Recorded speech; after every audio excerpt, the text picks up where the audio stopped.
Bueno, a todos, hola y buenos días y bienvenidos y bienvenidas a una charla más, la cuarta ya, dentro de este ciclo de charlas en primera línea. Bueno, empezar presentándome a los que no me conocéis. Mi nombre es Luisa, soy psicóloga y profesora de los ciclos de técnico superior en educación infantil y técnico en atención a personas en situación de dependencia, de los ciclos del Divino Pastor. Bueno, el tema del que vamos a tratar hoy es un tema pues complejo, sobre todo por los diferentes aspectos emocionales que conlleva para la persona, ¿no? Si ya de por sí la palabra cáncer nos vienen a todos a la cabeza, pues pensamientos y situaciones pues duras, ¿no? Si ya los unimos a la palabra infancia, pues probablemente se nos va a hacer aún más difícil, ¿no? Bueno, para tratar este tema, lo más amable, realista y natural posible, contamos con dos ponentes que viven estas situaciones en primera línea, ¿no? Ellas son Anabel Melguizo y Laura Llama.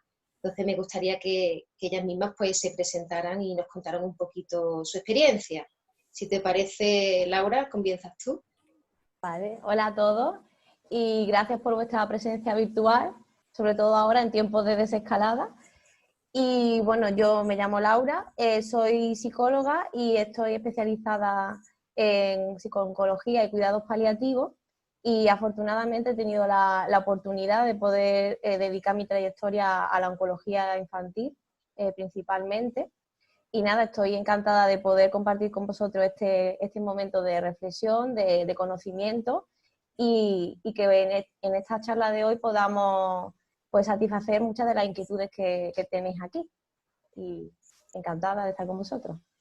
Anabel ahora se presentará. Bueno, pues buenos días a todos y a todas. Yo soy Anabel.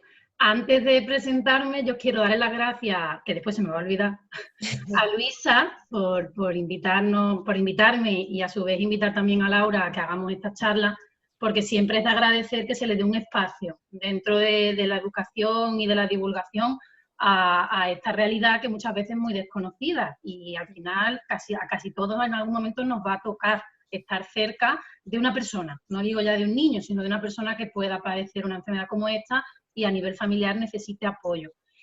Como ha dicho Laura, yo también soy psicóloga, empecé a trabajar en el ámbito de la psico-oncología, he estado 6 años también trabajando más en la parte más clínica o psicosocial y desde hace unos años para acá me dedico más de pleno a la docencia y a la investigación. Entonces, en los últimos años he trabajado sobre todo, que es en lo que yo me voy a centrar, en la parte mía de la ponencia, en el apoyo psicológico y psicosocial que se le da a la familia en el proceso del duelo, ¿vale? Un poco para que sepamos que vamos a hablar un poco cada una. Muy bien. Bien, pues si os parece, comienzo yo con la primera parte, que hemos querido hacerlo así, Anabel y yo, de forma más cronológica. Y yo voy a hacer una breve introducción de lo que implica el impacto psicológico y emocional del diagnóstico de un cáncer infantil en el niño y la familia. Para ello voy a compartir la pantalla, a ver si me sale bien de primera. A ver. ¿Se ve ya la pantalla? No. Dale abajo, compartir pantalla, el botoncito verde. Vale, ahora. ¿Ahora sí? Sí, ahora sí, Laura. Perfecto. Sí, perfecto. Ahora me falta poner presentación aquí.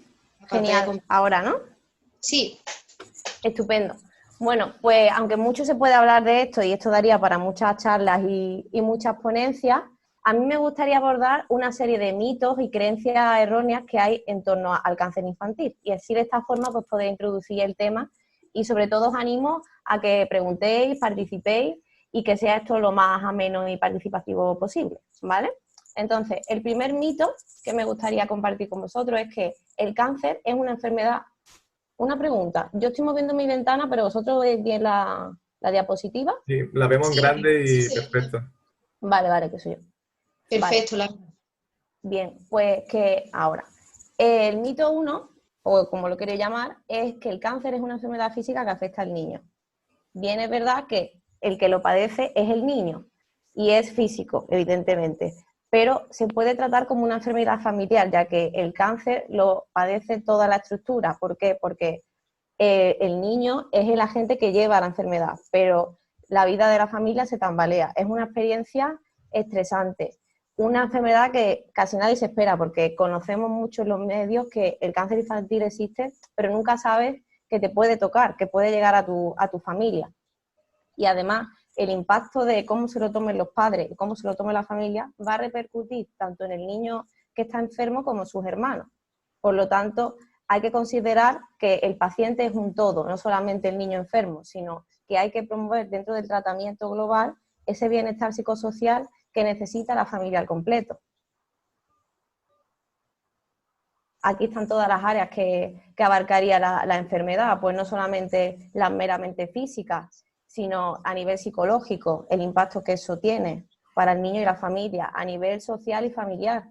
Los proyectos de vida, tanto del niño como de su familia en conjunto, se interrumpen.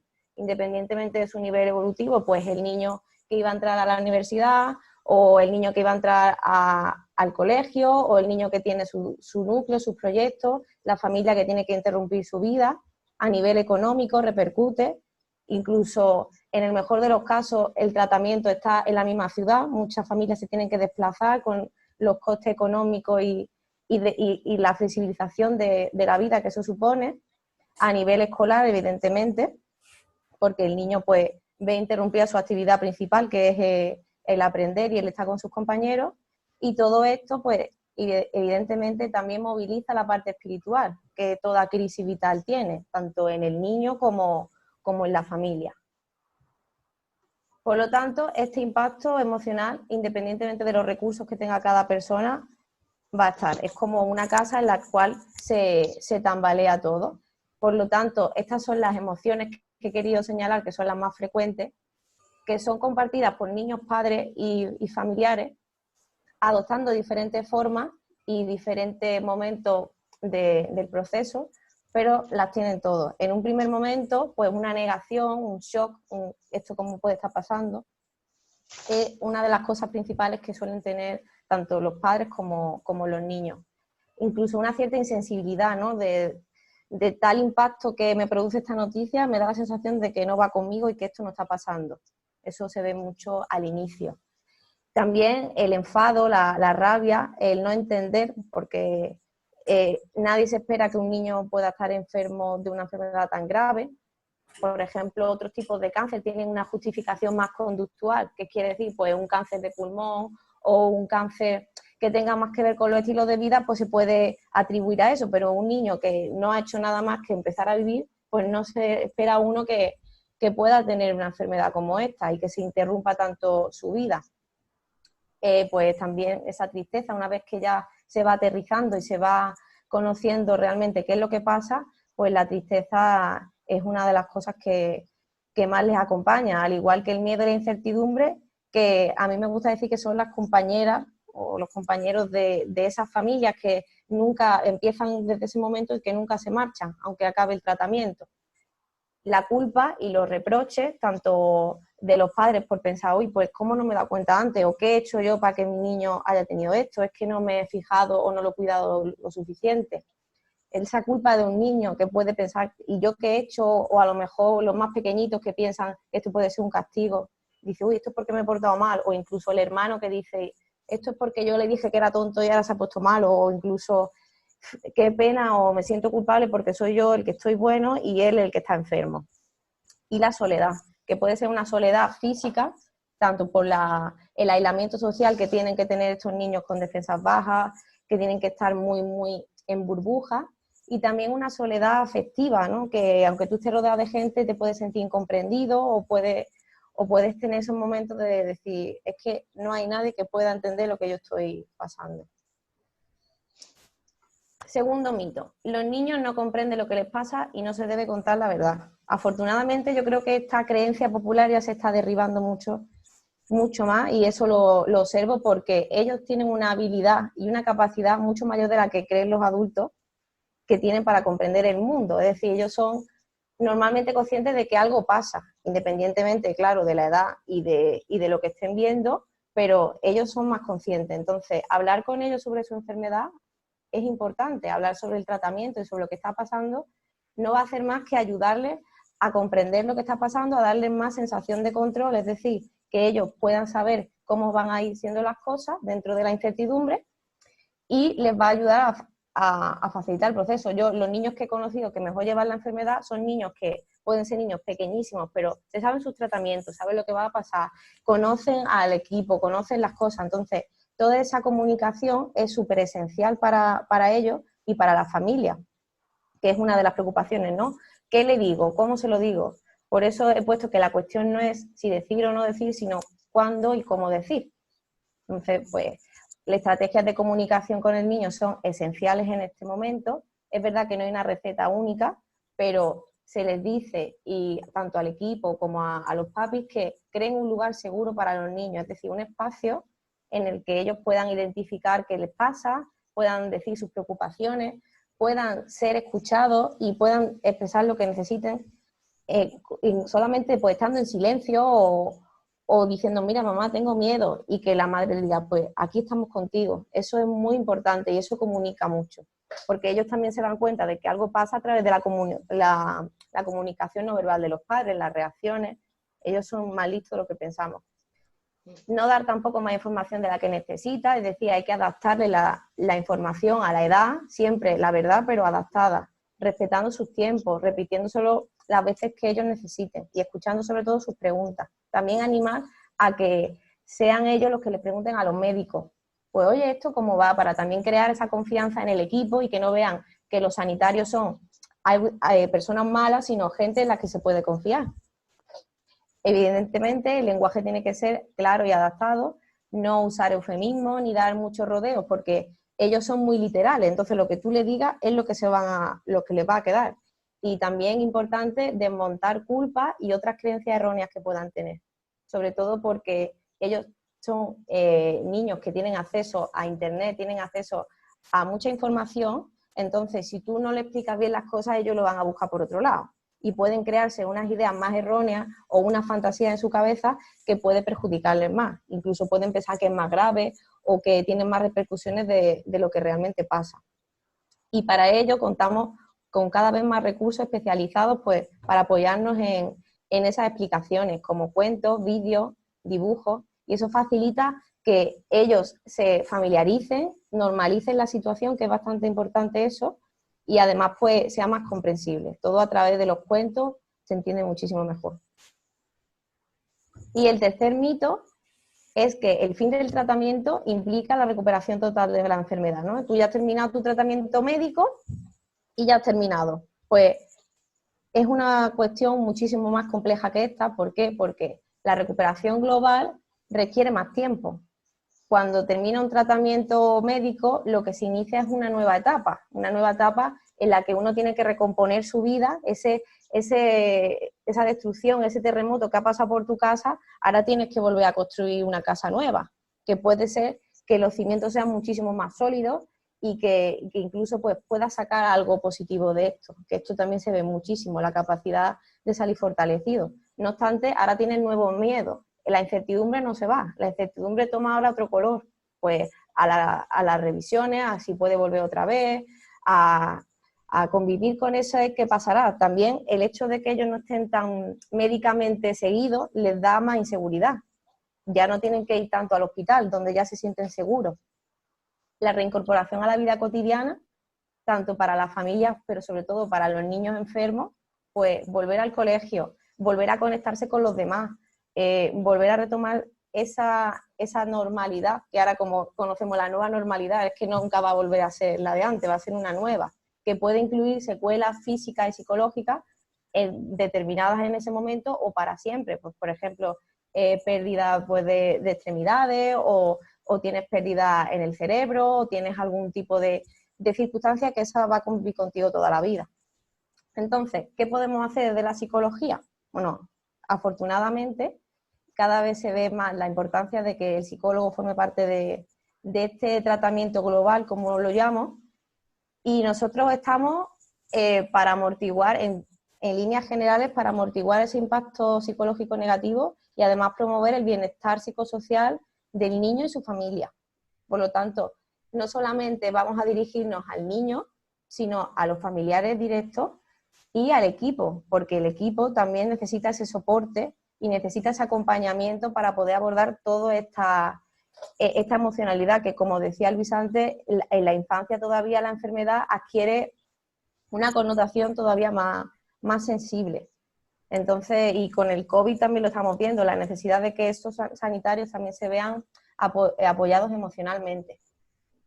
Entonces, ¿cuándo aparecemos nosotros? Pues en cualquier fase del proceso, los psicólogos tenemos cabida y somos muy importantes, especialmente en el diagnóstico, cuando todo es nuevo y se necesita mucho asesoramiento, en la fase de tratamiento, en la fase de libre de enfermedad, en la adaptación a la vida, cuando a lo mejor necesitan una intervención especial, y en la readaptación de la vida. Y en los casos que no se pueda continuar, pues en fase final de vida y en el duelo. ¿Cómo lo hacemos? Pues partimos principalmente de dos principios importantísimos. El primero, que esta intervención va a ser muy flexible y muy adaptada a las demandas del niño, de la situación y del caso, es decir, no va a demandarte lo mismo un niño al inicio que durante un tratamiento o en una recaída. Por lo tanto, tenemos que ser flexibles y estar pues sensibles a esas demandas que la gente necesita. Y además, porque ellos mismos no son conscientes que existe ese apoyo que les puede beneficiar. Muchos padres no te solicitan la atención psicológica, sino que tú les brindas ese apoyo. Por eso también es muy importante que nos respaldemos de la coordinación entre equipos, es decir, los sanitarios, los trabajadores sociales, todos los agentes que están con esa familia pueden detectar antes que la propia familia las necesidades emocionales que ellos tienen. Por lo tanto, esa coordinación es fundamental y funciona muy bien. Y en los mejores casos, el equipo está a una y todos vamos a los mismos objetivos. Por lo tanto, nuestras herramientas, las principales herramientas que nosotros desplegamos en este campo son el apoyo emocional, súper importante, súper necesario, lo que es la escucha, la ventilación, el decirles que lo que están viviendo es normal, reconocer esas emociones y validarlas, resulta un bálsamo en el cual también pues, la familia, el niño puede reestructurar su idea y ordenar sus sentimientos y su cabeza, y a partir de ahí pues, poder poner en marcha las estrategias que ellos tengan.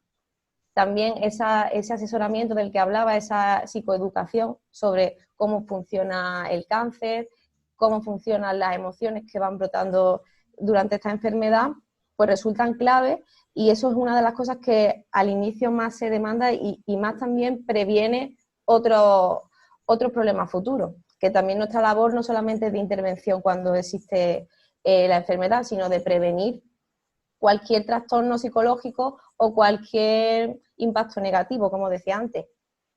Luego también tenemos un arsenal de estrategias cognitivas y conductuales para manejar todo tipo de problemas que vayan surgiendo durante el proceso, para el manejo del dolor, del miedo, de la ansiedad, de cómo regular el comportamiento, esa montaña rusa de emociones, cómo la vamos canalizando, el comportamiento, la alimentación, el manejo de los hermanos, que es bastante importante. También facilitamos las habilidades comunicativas y resolución de problemas, tanto dentro de la familia como con el equipo, porque uno de los factores de mejor afrontamiento es cómo te comunicas y qué confianza tienes con el equipo médico, tanto el niño como la familia. Y no solo nos quedamos en eso, sino que también en cada intervención intentamos identificar, más que intentamos, buscamos los recursos personales de esa persona o de esa familia y de cómo lo pueden poner en marcha. Porque, como he dicho, una crisis vital puede sacar cosas muy malas del ser humano, ¿no? Saca el lado oscuro, pero saca todo lo bueno que puede tener esa persona dentro y que hasta que no lo ha tenido que poner en marcha no ha sido consciente de ello. Por eso nosotros los psicólogos somos facilitadores de esa búsqueda de herramientas. Y por último, pero no menos importante, favorecer que la experiencia hospitalaria o la experiencia general del proceso sea lo más agradable posible, como buscando momentos de diversión, de distracción, buscando actividades, pues por ejemplo el psicólogo en el hospital buscando actividades que que generen esa ilusión y que generen momentos bonitos para que el hospital no solo sea recordado como un sitio horrible, sino un sitio donde me curé y lo pasé bien. Y para terminar, pues me gustaría compartir con vosotros una frase que me gusta mucho, que es: solo es real el momento presente y vivirlo con intensidad es la mejor manera de luchar. Muchísimas gracias. Os dejo ahí mi correo por si no nos da tiempo y queréis preguntarnos cualquier cosilla, que estoy disponible para vosotros. Muy Gracias. bien. Muchísimas gracias, Laura. Muchísimas gracias. Muy interesante, la verdad, todo lo que nos ha aportado. La verdad es que podría preguntar muchas cosas, pero se me viene a la cabeza los términos como, por ejemplo, cáncer, tumor, quimioterapia, todas esas palabras que tienen connotaciones negativas. ¿Vosotros las usáis a diario en vuestras intervenciones con la familia? ¿Pensáis que se pueden utilizar o...? Bien, eso es una de las cosas, una de las preguntas que se hace a una familia. A veces directamente no se la hacen, dicen, mira, yo al niño no le digo las palabras estas y lo evito. Bien, es verdad que antes de utilizar el término con el niño, preguntamos qué es lo que sabe el niño y cómo la familia lo está gestionando. Pero les decimos que no pasa nada que utilicen esos términos, porque esos términos son los que luego van a ver en el hospital, porque pone oncología, quimioterapia. Por lo tanto, la palabra en sí no es lo importante, sino explicar lo que implica y decir, pues mira, la quimio es el tratamiento que te están poniendo en la bolsita. Es decir, no tiene ninguna connotación negativa para ellos, es más para el adulto que necesita trabajar ese concepto de decir, es que a mí la palabra cáncer me aterra porque lo asocio a muerte, pero en el momento que tú trabajas eso, no hay ningún problema, al contrario, los niños lo dicen y no pasa nada, porque cuando los niños tienen resfriado, evidentemente no tienen la misma gravedad que un resfriado, pero si tú le dices el nombre del resfriado que tiene, pues no nos asusta tanto, es más una cuestión de quitarle ese miedo y ayudarlos también a comprender la vida, a comprender la realidad. Sí, tienes razón. Después, a nivel educativo, se me ocurre, has comentado algo, pero me gustaría que profundizase, si puedes, un poco más. ¿Cómo se puede ayudar desde la escuela a un niño enfermo de cáncer? ¿Cómo se podría hacer? Bien, pues la escuela puede hacer muchísimo para que ese niño pues mantenga esa relación con los pares y además pues también pueda tener una cierta rutina en su actividad académica. Pues por ejemplo, ahí la creatividad es el factor clave. Yo creo que los profesores de creatividad están sobrados y la verdad es que he visto auténticas maravillas en el hospital. Pero, por ejemplo, desde hacerle un vídeo a todos los compañeros, desde preparar a los compañeros y explicar el por qué tal compañero ya no está aquí ahora mismo o qué es lo que necesita. Explicar es una oportunidad también para poder hablar con los niños y abordar el tema de la muerte, de la enfermedad, cosas que por nuestra cultura no estamos acostumbrados a abordar con ellos, pero es muy necesario. Por lo tanto, aparte de esa labor para los compañeros, pues para mantener al niño enfermo conectado con sus pares, pues eso, un vídeo, pancarta, los profesores que van a visitarlos, les mantienen los deberes, mil cosas. Y también eso, cuando el niño va a volver, pues se le prepara también a la clase para que sepan pues qué cosas pueden hacer, porque por ejemplo a los niños se le pone un reservorio, que es un dispositivo aquí, que es que no puedes darle un golpe, entonces los compañeros tienen que entender que no se les puede estar dando golpes como si no existiera nada. Entonces ese tipo de precauciones los compañeros los tienen que saber.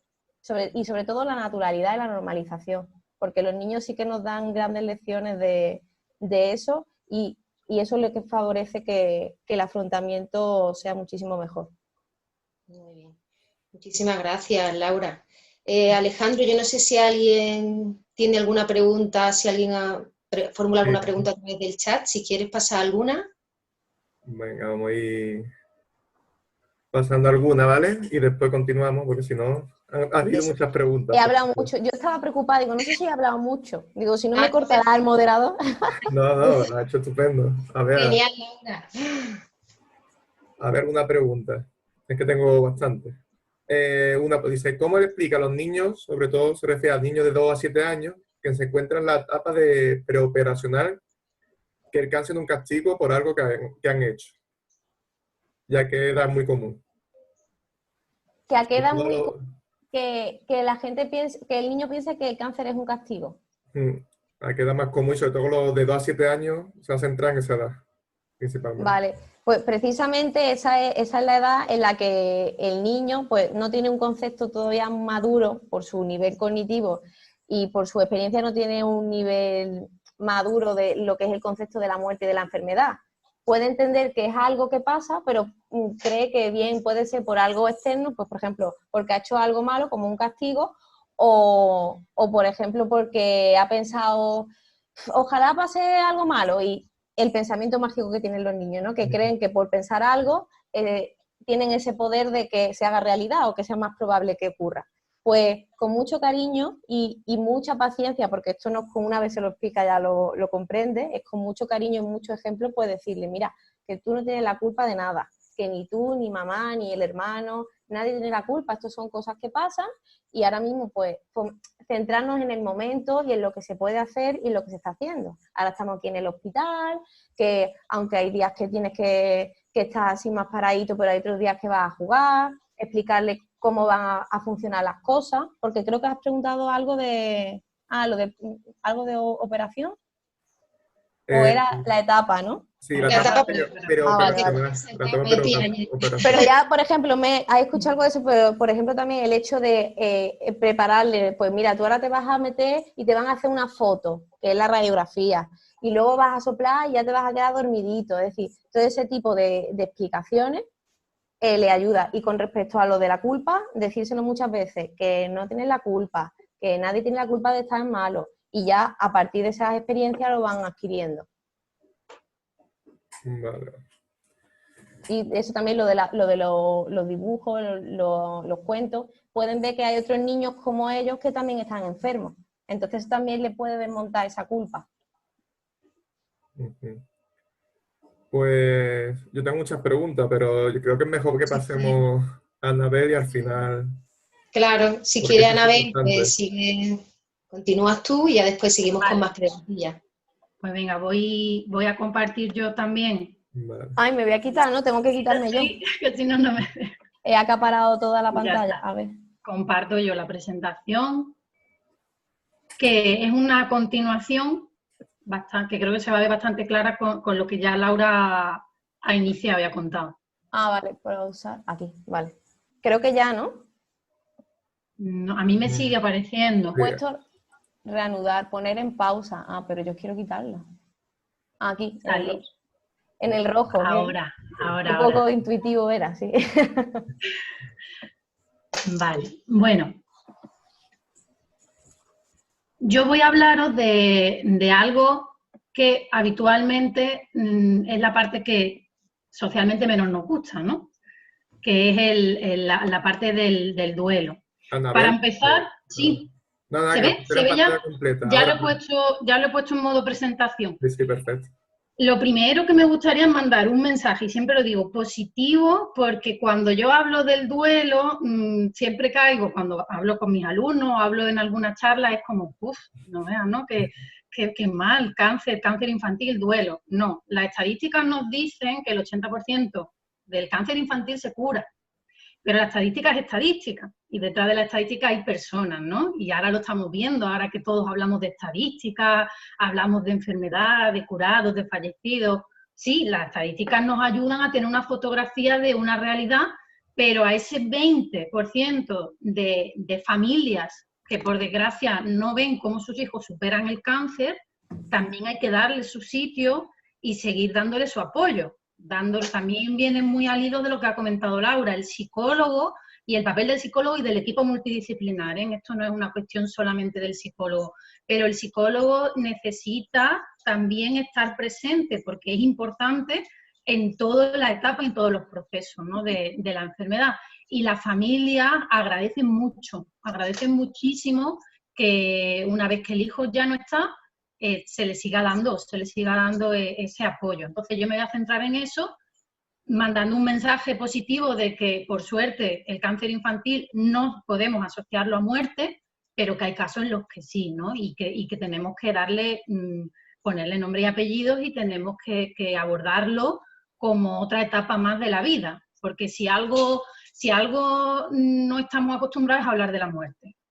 En sociedad, uno de los temas tabús que tenemos es la muerte. Nadie quiere hablar de ella en ninguna etapa del ciclo vital y mucho menos hablar de la muerte cuando estamos hablando de un niño o estamos hablando de un adolescente. Y sin embargo es un proceso al que nos vamos a enfrentar todos a lo largo de nuestra vida. Vamos a sufrir el fallecimiento de algún ser querido y nosotros vamos camino hacia eso, ¿no?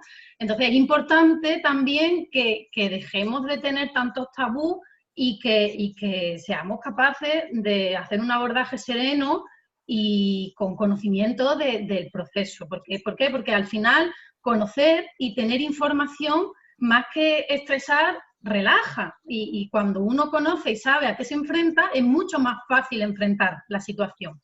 Entonces, quería hacer un poco ese prólogo y nada. Entonces, yo voy a hablaros del proceso de cuando los tratamientos curativos, ¿no?, que tienen el objetivo de curar a un niño, a un enfermo de cáncer, no dan los resultados que se esperan y el proceso, se inicia un proceso final de la vida que acaba con el fallecimiento de la persona. El duelo, más allá de lo que muchas veces se cree, que esto también sería un mito, como ha comentado Laura, que siempre parece, mucha gente asocia duelo a enfermedad.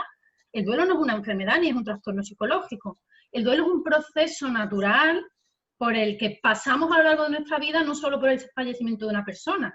Podemos tener muchos tipos de duelos a lo largo de nuestra vida. Duelo por la pérdida de un trabajo, por la pérdida de una pareja, la pérdida de una amistad, la pérdida de un estatus social, de una situación. Por ejemplo, cuando Laura hablaba del impacto emocional de la enfermedad, cuando hablamos, por ejemplo, de la pérdida del niño sano, es decir, cuando yo pierdo mi normalidad, mi vida anterior, y mi vida vuelve a una normalidad diferente, eso es un duelo. Hay que pasar por un duelo y ahora, por ejemplo, muchas personas, y lo comentaba el otro día a mi alumno, digo, con esta situación del COVID que estamos viviendo, mucha gente está viviendo en primera persona esta situación, lo que es añorar y adaptarse a una nueva situación en la que hay cosas que no van a volver a ser como eran antes, ¿no? Entonces, es importante que entendamos que el duelo es un proceso natural de la vida. Y a mí me gusta mucho esta frase porque, más allá del componente poético, creo que recoge muy bien el sentido que tiene el proceso del duelo en la vida de una persona, ¿no? Que el duelo es tan natural como llorar cuando te lastimas, dormir cuando estás cansado, comer cuando tienes hambre, y es la manera en la que la naturaleza sana un corazón roto. Es un proceso natural y es un proceso que al final nos ayuda a adaptarnos y a afrontar nuevas situaciones a las que al final tenemos que hacer frente, ¿no? Anabel, perdona que te interrumpa, porque así estás hablando y... Bueno, me surge la pregunta de que, hablando de las características del duelo, ¿no? ¿Existen unas características específicas y concretas cuando hablamos de duelo en familias con niños enfermos de cáncer? A ver, sí, voy a pasar una diapositiva, si no ahora vuelvo para atrás, ¿vale? Con esta, porque... A ver, me he adelantado. No, yo siempre voy saltando para acá y para allá, no hay ningún problema.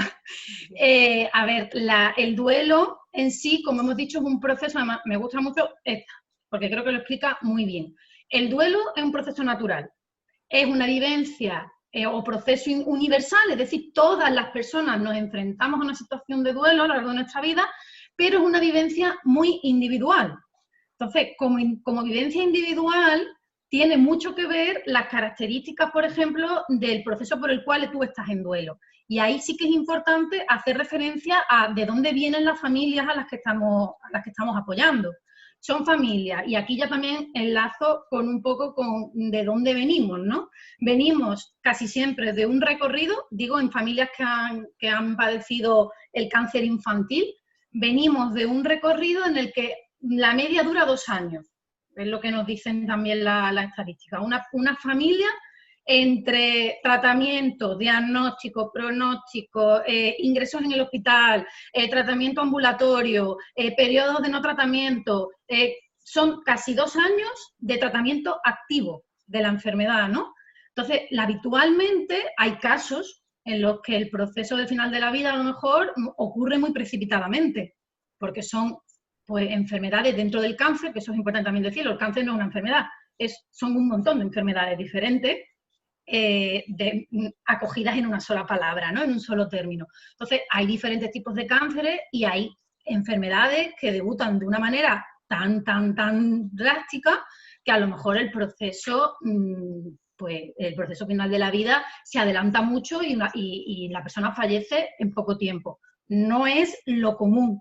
Lo común, lo que nos dice la estadística, es que una persona o una familia puede estar 2 años, ¿no? En todo ese proceso que contaba Laura, de visitas al hospital, impacto emocional, apoyo a la familia, apoyo a los hermanos, un cambio total de mi vida, de mi rutina, de mi situación laboral, que eso también es un tema que muchos padres sufren, ¿no? La pérdida del trabajo, la pérdida del poder adquisitivo, apoyo de familia externa que antes, por ejemplo, no estaban tan involucrados en las tareas del día a día. Entonces venimos de una situación de estrés, de pérdida de una normalidad, de una rutina vital y muchas veces de haber pasado ya por tratamientos muy largos y muy difíciles.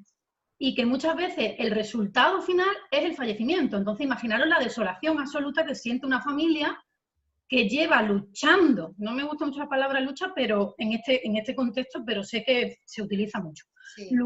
Lleva luchando 2 años enteros y a lo mejor dicen, bueno, ¿y para qué? ¿Para qué ha servido?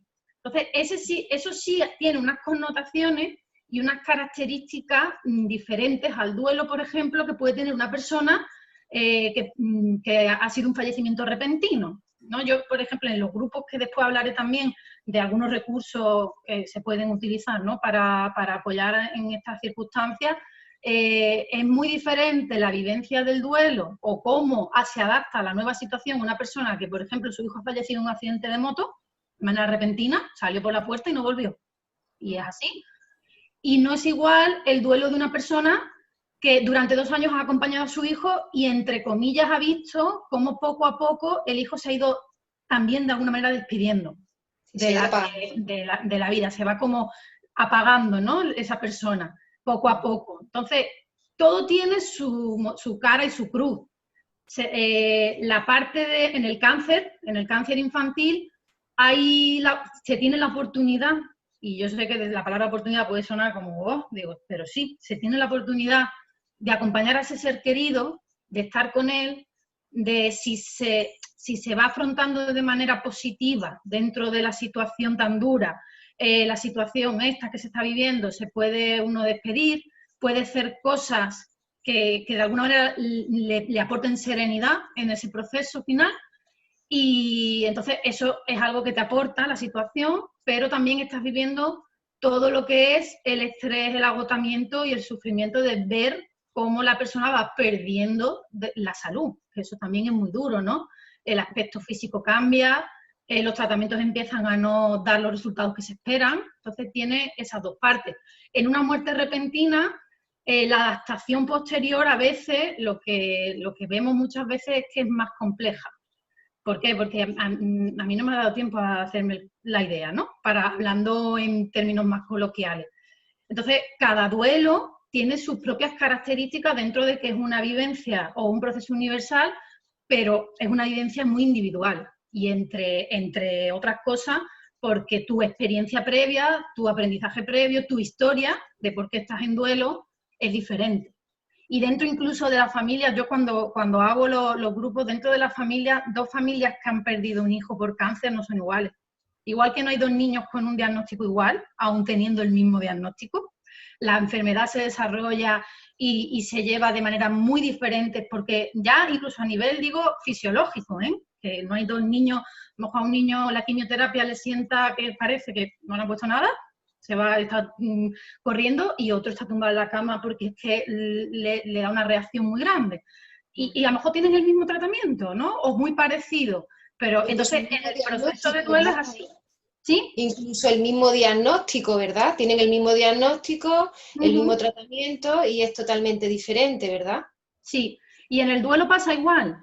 El duelo no deja de ser otro proceso más en el que dos personas o dos familias que han perdido a un hijo en circunstancias parecidas pueden tener dos maneras muy diferentes de enfocar el proceso y de llevar a cabo el afrontamiento del duelo. Y ahí entran en juego muchísimas variables, características individuales, de personalidad, características familiares, el tipo de apoyo que esa familia tiene con respecto a su sistema más cercano, es decir, de mi familia extensa, de mis amigos, si socialmente también el soporte social que yo tengo. Entonces, hay muchísimas cosas, muchísimas variables psicológicas, que diríamos nosotros, y psicosociales que hacen que el duelo, por ejemplo, tenga unas características muy específicas dentro también de las familias que han perdido un hijo por cáncer infantil. Muy bien, gracias, Ana. Vale, no sé si me quieres hacer alguna pregunta más o yo ya sigo, Luisa. Hablando de las familias también, que has comentado el tema de grupos de apoyo, ¿no? Que Sí. has trabajado también con grupos de apoyo, ¿no? En temas de duelo. ¿Cuáles son los recursos psicosociales que se pueden poner a disposición de la familia? ¿A través de estos grupos de apoyo se le pueden dar o cómo se hace? Sí, a ver, yo lo que decía, y uno ya con la pregunta que me hace, venimos eso de una situación en la que el proceso, nada, por poneros esto así, que es como muy... venimos de una enfermedad que en un momento dado pasa ya no surten los efectos que se esperan los tratamientos curativos y pasamos a esto que se llama tratamiento paliativo, ¿no? Los cuidados paliativos, que tan desconocidos son y tan importantes son y muchas veces en la vida de estas personas, ¿no? Y de estas familias. Entonces, cuando al niño o al adolescente pasa de un tratamiento que tiene el objetivo de curar la enfermedad a un tratamiento que lo que tiene el objetivo es de paliar de alguna manera los síntomas, la sintomatología de la enfermedad, cambia mucho la perspectiva, ¿no? De cuál es el objetivo. Aquí ya el objetivo es dar calidad de vida a los días y no dar días a la vida, alargar la vida porque sí, sino a cada uno de los días de esa persona, de esa familia, darle la calidad de vida suficiente para que lo viva lo mejor posible, ¿no? Y ahí trabaja todo un equipo multidisciplinar que hace un trabajo desde enfermería, trabajo social, obviamente los médicos y también los psicólogos, ¿no? Ayudando también a que este proceso se lleve lo mejor posible dentro de las circunstancias. Ayudar a que la familia, para empezar, afronte de la mejor manera posible el shock que supone pasar hay una, entre comillas, ¿no? Hay una posibilidad de curación a que me digan que no hay curación posible. Ahí estamos adelantando el duelo. Estamos reviviendo. Si hay dos momentos duros, es el momento en el que te dan el primer diagnóstico, que eso es como muchas veces cuando las familias te lo cuentan o tú te entrevistas con ellas, te dicen, es como que te tiran un jarro de agua fría y dices que todo se desmorona, ¿no? Ese es el primer momento. Y en muchas circunstancias, en muchas ocasiones, para algunas familias, desgraciadamente, un segundo momento en el que me dicen que no hay solución, ¿vale? Para lo que está pasando. Y ahí es cuando es desde ahí, desde cuando se empieza a trabajar desde la parte de la psicología y desde otra rama, pero desde la parte de la psicología, desde ahí cuando empezamos a abordar el afrontamiento de esa situación, ¿no? Que el momento final de ese proceso va a ser el fallecimiento del ser querido, pero después del fallecimiento del ser querido, la familia sigue un proceso que en muchas ocasiones pues, es muy necesario que se le dé algún tipo de recurso, ¿no? De recurso para sobrellevarlo mejor. Bueno, eso sería un poco de dónde venimos y de esto ya hemos hablado un poco, lo del duelo, que lo del duelo anticipado, y por eso digo que es que yo soy muy anárquica con lo de las diapositivas, voy para arriba, para abajo, me pasan las clases también, pero eso que... más dinámico. Da igual lo que yo me prepare, que al final hago lo que me da la gana. Es así. Entonces, lo que estábamos diciendo de los recursos, uno de los recursos que además yo me he centrado mucho en trabajar ese recurso y en estudiarlo. Tengo algunas cosas publicadas a nivel, como os decía, yo me dedico ahora más a la parte de la docencia en la universidad y a la parte de la investigación, y toda mi investigación está centrada en esto. Yo sigo de alguna manera ligada a todas estas circunstancias porque me dedico más también, tanto llevando todavía a cabo este tipo de grupos una vez al mes, que todavía los llevamos a cabo en la Fundación Olivares, como también intentando investigar desde la área psicosocial, ¿no? Lo efectivo o la efectividad que tiene a nivel psicosocial este tipo de recursos para la familia. Entonces, ¿en qué se centra el recurso que yo os voy a presentar? Pues en el apoyo social. Pues como decíamos que un duelo depende mucho de cómo se vive, de la vivencia individual y de las características de la familia, una de las variables que es más estudiada dentro del mundo de la psicología social y de la psicología social de la salud, que desde luego aporta unos beneficios tremendos a las personas, es el apoyo social, las redes de apoyo social. Entonces, los grupos de apoyo mutuo están basados en esa teoría, ¿no? En la teoría del apoyo social, que se ha demostrado a lo largo de muchísimo tiempo y de muchas personas que llevan muchos años estudiando esto, que el apoyo social y tener un apoyo social óptimo de tu entorno, eficaz, útil, que lo sientas útil, que sientas que las personas están ahí, pero no, es que estoy aquí para lo que necesiten, no, que de verdad estén y que además yo lo perciba como útil, lo que me están ofreciendo, ¿no? Y que sea recíproco, es decir, que yo me sienta querido, me sienta reconocido, me sienta amado por mi grupo, por las personas que me rodean. Eso tiene unos beneficios en la salud física y psíquica y también tiene una cierta, podríamos decir, relación con tolerar de alguna manera mucho mejor las situaciones estresantes. Eso está demostrado, ¿no? Entonces, ante estos beneficios del apoyo social, lo que hicimos fue crear un grupo de apoyo en el que el objetivo fundamental del grupo es que se cree una red de apoyo entre padres y familiares de niños que han fallecido por cáncer. Entonces, de alguna manera se crea una red de apoyo entre iguales que además me van a entender muy bien por lo que estoy pasando, porque están de alguna manera pasando por lo mismo, con matices, ¿no? Cada uno dentro de su vivencia, pero, y esto el estudio que publiqué lo demuestra, ¿no? Que de alguna manera esa red de apoyo en sí misma funciona como soporte para que las familias se sientan mucho mejor, con mucho más bienestar emocional, con más capacidad de afrontamiento, con más capacidad de hablar de lo que les pasa, porque hablo con un grupo de personas que me van a entender. Esa sería la premisa, ¿no? La premisa en la que se basan estos grupos. Entre algunas de los beneficios que tendría llevar a cabo este tipo de recursos para las familias que están viviendo el proceso de duelo está mejorar la calidad de vida, porque ya hemos dicho que las redes de apoyo mejoran el bienestar de las personas, aumentar la red, porque hay personas que tienen una gran red de apoyo y tienen muchas familias que están muy disponibles, pero hay familias que no es la realidad esa. Y además Laura también podría aportar mucho sobre eso. Hay muchas familias que vienen de fuera. Hay muchas familias que ni siquiera hablan español. Hay muchas familias que a lo mejor está el cuidador principal solo 24 horas con el niño. Y además el niño a lo mejor fallece y esa persona no puede volver inmediatamente a su entorno anterior o no tiene esas redes de apoyo. Eso es un añadido para que ese proceso de duelo pueda además desembocar en un duelo que ya sí tenga unas connotaciones clínicas, ¿no? O patológicas. Entonces, aumentar la red ya en sí mismo, a través del grupo, es un factor muy positivo y algo que se busca con este tipo de recursos.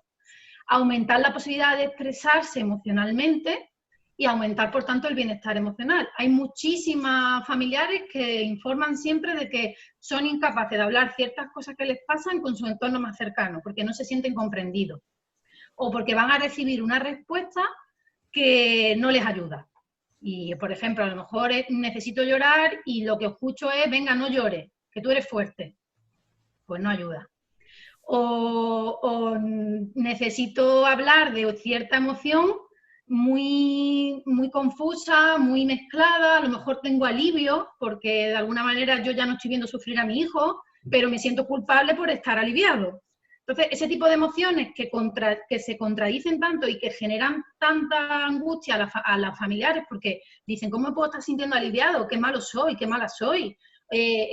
Entre ellos, entre padres que han pasado por las mismas circunstancias, cuando la comunican entre ellos, no se sienten juzgados. ¿Por qué? Porque muchas veces se dan cuenta que esas emociones que están viviendo, que esas cosas que para ellos les parecen a veces terribles, que están sintiendo después del fallecimiento de un hijo, de alguna manera son reacciones universales y que son muchas las familias y los padres que están pasando por ahí.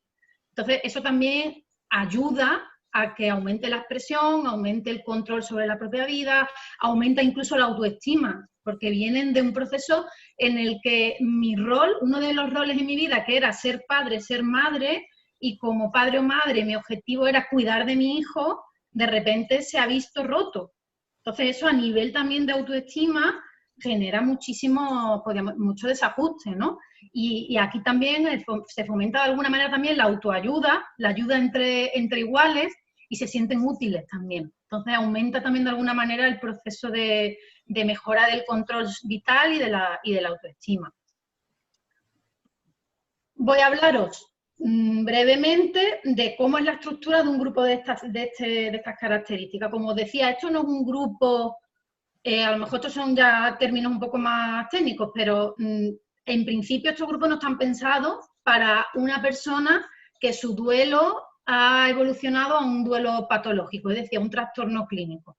Esto está pensado para eso que os contaba al principio, que es un proceso natural de adaptación a una nueva situación, y que dentro de ese proceso natural de duelo, pues beneficia de alguna manera estar recibiendo algún tipo de recurso de este tipo.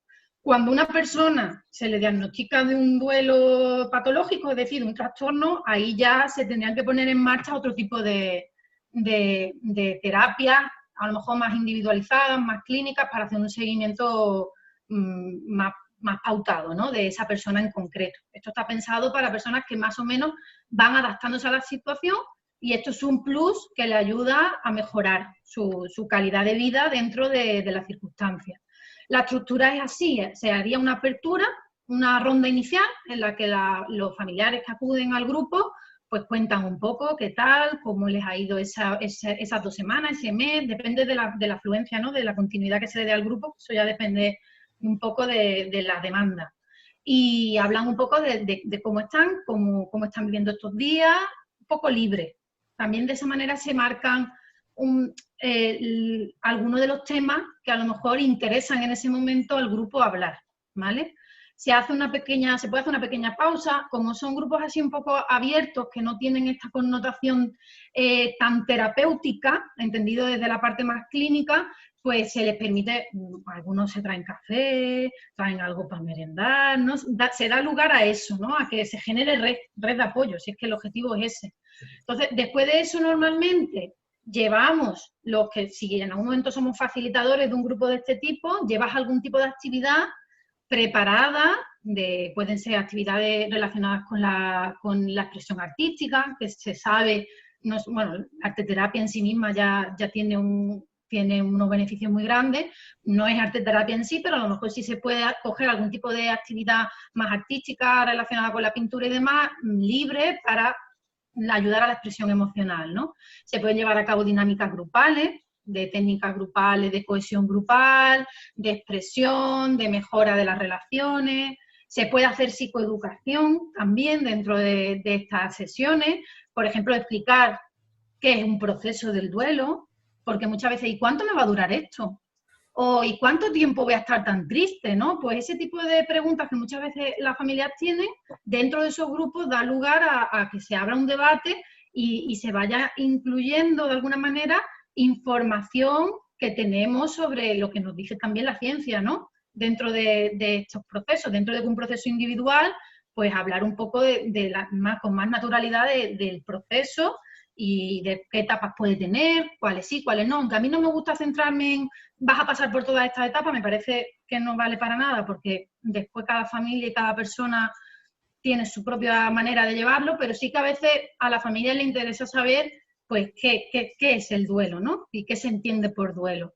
Y después también técnicas de relajación, técnicas de meditación que ayudan mucho también a controlar el estrés, la angustia, se pueden también hacer dentro de estas sesiones. Este tipo de grupo hay que estar muy preparado para improvisar y para que las cosas no vayan por donde tú crees que tienen que ir. Entonces, la clave, por lo menos, si yo tuviera que dar un consejo, si alguien dentro de en un futuro, no solo grupos relacionados con esto, cualquier grupo de apoyo, en cualquier circunstancia, es que tenga la capacidad de adaptarse mucho a las circunstancias. ¿Por qué? Porque muchas veces en la ronda inicial de expresión libre sale un tema que de repente capta la atención de todo el grupo y se pasan el tiempo del grupo, de la sesión, hablando de ese tema. Y tu papel ahí es moderar, intentar que todos den su opinión y llegar a lo mejor a conclusiones, ¿no? Entonces, y a lo mejor por lo que te habías preparado, pues no lo haces. Y no pasa nada. Pero sí que es importante tener eso como habilidad, ¿no? De la persona que se dedique a este tipo de grupo, es eso, también capacidad de adaptarte mucho y de que en un momento dado tengas que las cosas no vayan por donde tú creías. Y ya después un cierre de sesión, que muchas veces se hace pues otra ronda, de bueno, cómo veníais al principio y después de todo lo que hemos hecho en esta sesión, cómo os quedáis, ¿no? Más a nivel emocional. Y a lo mejor pues expresan, pues me siento mucho más aliviado, me quedo más tranquilo, algunos dicen pues me quedo mal, porque hemos hablado de cosas muy duras y yo cuando vengo aquí muchas veces pasa eso y me lo dicen, cuando vengo al grupo, vengo y lo que hago es llorar todo lo que no he llorado este mes.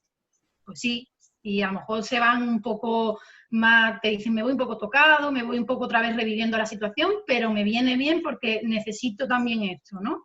Y entonces ese es el objetivo al final, ¿no? Que cada uno haga una recopilación de cómo se ha sentido y qué se lleva de esa experiencia de ese día. Y eso sería un poco, en mi caso creo que ya está, ya no tengo más diapositivas. Esa sería un poco la estructura y este recurso concreto, que no quiere decir que sea el único, pero que a día de hoy, y si a alguien después le interesa y quiere alguna información extra, yo tengo el artículo, lo tengo publicado en LinkedIn, lo tengo publicado en algunas revistas y lo puedo pasar. Y bueno, y yo no he puesto el correo electrónico, ahí no he estado yo tan precavida, pero bueno, que poniendo Universidad de Málaga, Anabel Melguizo, aparece mi correo. Claro. Y si a alguien le interesa, pues que lo pida, ya está, y se lo facilitamos. Sí, yo no tengo ningún problema por eso, porque siempre son, a ver, yo siempre lo digo, habrá ahora mismo alumnos de ciclo que nos están escuchando que en un futuro se plantean estudiar trabajo social, magisterio, psicología, mucho, y es verdad que esto, el duelo, hace no mucho hicimos un curso también en la universidad y estaba pensado para maestros, para gente de la educación. ¿Por qué? Porque te puede pasar que estés en el colegio y que de repente un alumno fallezca. Claro. Y ahora yo esto cómo lo abordo, porque desgraciadamente en los planes de estudio, ni siquiera en el de psicología, tenemos una información con cierto soporte científico de que digas tú, oye, pues yo, si se me pusiera por delante una situación de proceso de duelo, yo lo sé abordar. No hablamos mucho de este tema en ninguna de las profesiones que en principio vamos a, de alguna manera, estar en contacto con esto. Entonces, por eso muchas veces me escribe gente diciendo, oye, es que yo estoy en un colegio y me ha pasado esto y no tengo información. Hay preguntas sobre este tema, además. Sí. Pues si te parece, pasamos a las preguntas. Yo tengo muchas preguntas. Cortarme, que me enrollo mucho, cortarme. No por nada, pero tengo preguntas para, no sé, cambiar a la hora de comer, porque si te damos todas las preguntas... Yo tengo preguntas también, pero yo ya no voy a hacer ninguna. Yo ya paso a Alejandro y que él haga las preguntas del chat, porque los que están escuchando también querrán, bueno, que sus preguntas se hagan y que se hagan. Hay muchas preguntas, la conversación ha dado muchos temas. Bueno, voy a hacer algunas. Primero enfoca a Anabel y después más generales, creo yo. Ya que sacar el tema de los profesores en las clases, una alumna. Bueno, antes de empezar, lo que ha dicho Luisa, si alguien quiere comunicarse con Laura o Anabel, los alumnos pueden hablar conmigo, con Luisa, y si hay alguien que no sea de los ciclos formativos, a través de las redes sociales o el correo del ciclo formativo, la web. Porque creo que hay algunos que no son de alumnos, por eso lo digo, que me acuerdo. La pregunta, si en la clase hay un niño con cáncer, ¿Deberíamos de contar a sus compañeros qué le está pasando? ¿Deberíamos de intentar evitar eso para no recordárselo mucho?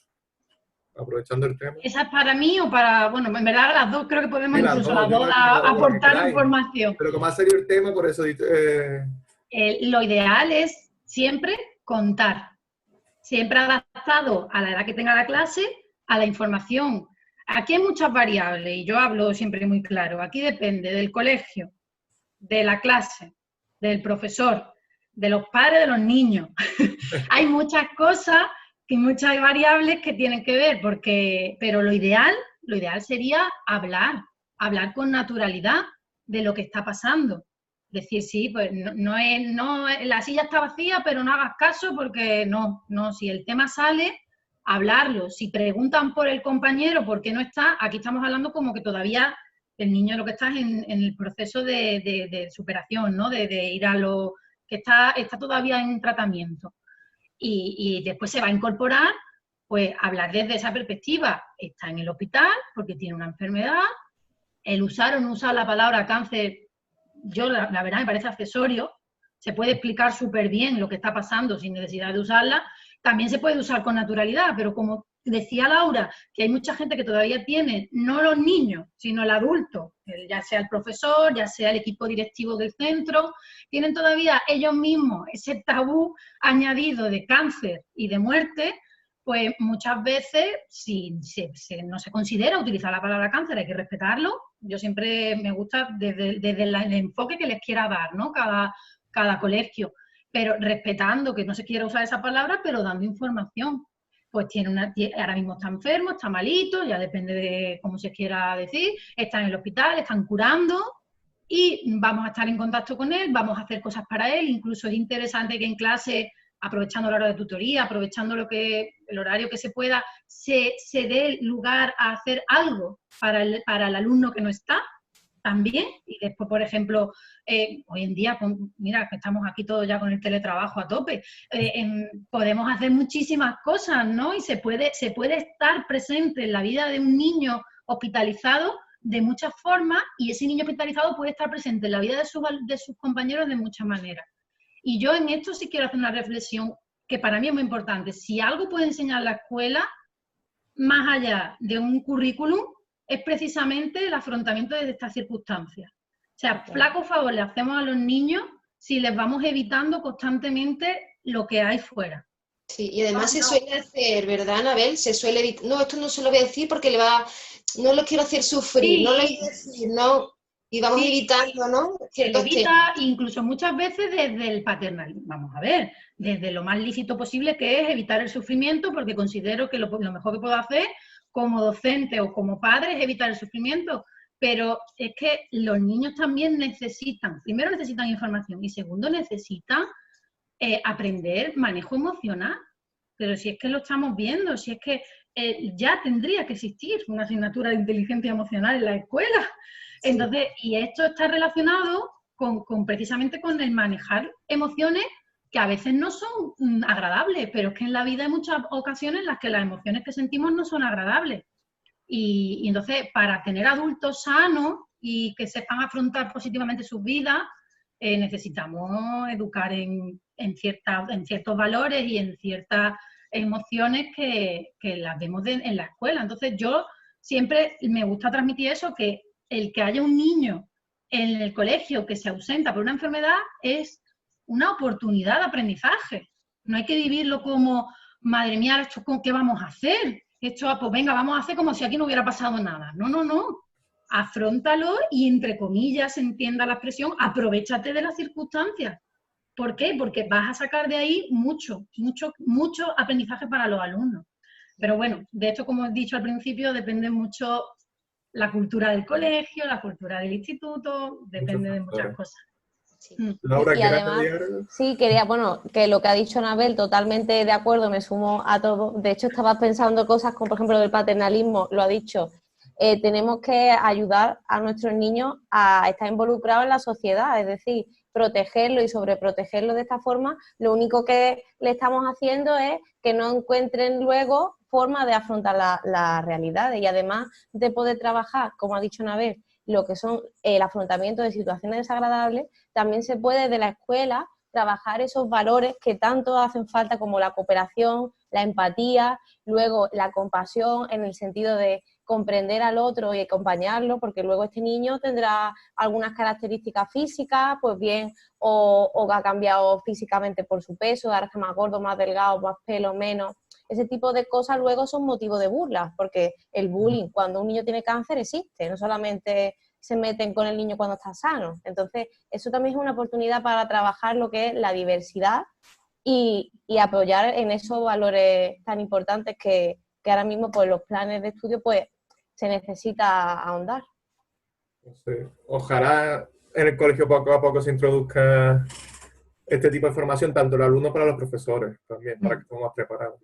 Porque algunas veces no sabemos cómo afrontarlo. Venga, otra pregunta para las dos, y que primero conteste Laura. Le damos al botón. Es más complicada, bueno, no sé, para mí es complicada. Dice, vuestras profesiones son difíciles, ya que se encuentra un ámbito complicado. Dice, ¿qué es lo más difícil de vuestra profesión y cuál ha sido la situación más difícil que habéis tenido que afrontar? Si queréis hablar de ello o alguna en especial, la que queráis. La podría ser más difícil, a lo mejor muy profunda, y no estamos preparados. Bueno, que empiece la obra esta vez, ¿no? Para variar, y vamos alternando.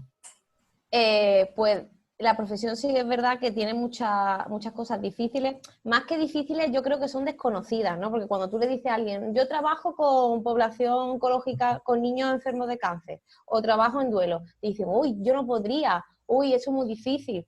Porque es verdad que nuestra profesión y esta rama tiene, pues, como una repercusión social, como mira qué bueno es que se dedica a esto. Pero yo creo que más que desagradable, bueno, aparte de lo desagradable que es que es desconocido, y una vez que tú tienes esa pasión y esas ganas de ayudar y tienes la estrategia y la formación, ya se hace más desconocido, ya va rompiendo. Entonces, es verdad que vives momentos, a pesar de todo tu amor hacia la profesión, vives momentos muy difíciles, pero a mí lo que siempre me ayuda es, en esos momentos, estar presente y decir, estoy acompañando en unos momentos tan difíciles y tan íntimos de una familia o de un niño, y acompañar en el sufrimiento es totalmente un privilegio y es una oportunidad de crecimiento muy grande que otras circunstancias pues no te pueden dar.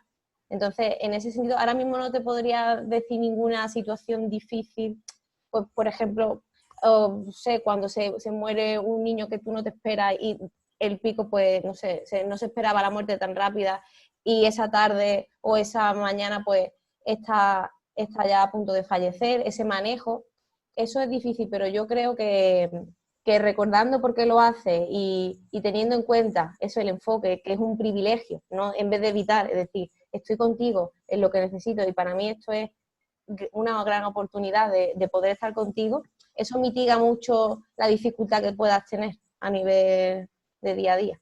No sé si Anabel está de acuerdo conmigo. Sí, además que coincidimos en mucho de lo que dices. Yo la balanza siempre es positiva. Yo siempre que me hacen una pregunta de este tipo digo, yo estudié una segunda carrera cuando empecé a trabajar en esto. O sea, tú sales de la facultad y yo empecé con 25. Y yo así, circunstancias duras muchas, las recuerdo, tengo recuerdos de familias que me han marcado, tengo historias incluso que tengo escritas, ¿no? De casos concretos que en algún momento me gustaría recopilarlas, además como estoy acabando la tesis, a lo mejor le doy lugar dentro de mi tesis, porque de alguna manera es un libro de mi vida y ese es un capítulo esencial. A mí me ha hecho crecer mucho, me ha hecho darme cuenta de que todo el mundo tiene el resorte para poder. O sea, cuando alguien te dice, yo no podría, tú le dices, vale.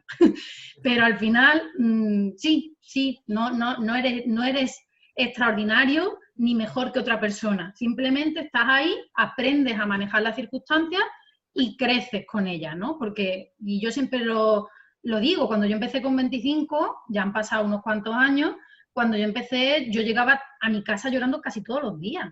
Porque además me acuerdo que el principio de empezar a trabajar en el hospital, fallecieron muchos niños muy rápido, después la cosa no fue tan así, pero al principio sí, no sé, dio circunstancias, ¿no? Casualidad.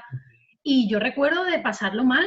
Claro, tampoco tienes las herramientas hacía 2 años que había acabado la carrera, yo me había ido fuera, había vuelto no hacía mucho, entonces sí, empiezas a trabajar, tú has hecho tus prácticas en temas de oncología, en mi caso era con mujeres con cáncer de mama, yo había entrado ahora con el tema infantil, y bueno, vas aprendiendo y después vas viendo que te llevas mucho más tú positivo de lo negativo, que casi no hay negativo, porque es un privilegio, como decía Laura, acompañar, y para mí es un privilegio acompañar incluso en el proceso final de la vida, porque lo que a ti te enseña eso, difícilmente lo vas a aprender de otra manera, y es muy importante. Además, mucha gente se cree que estando cerca de la muerte te vuelves mucho más negativo, le tienes más miedo a las cosas, y es todo lo contrario.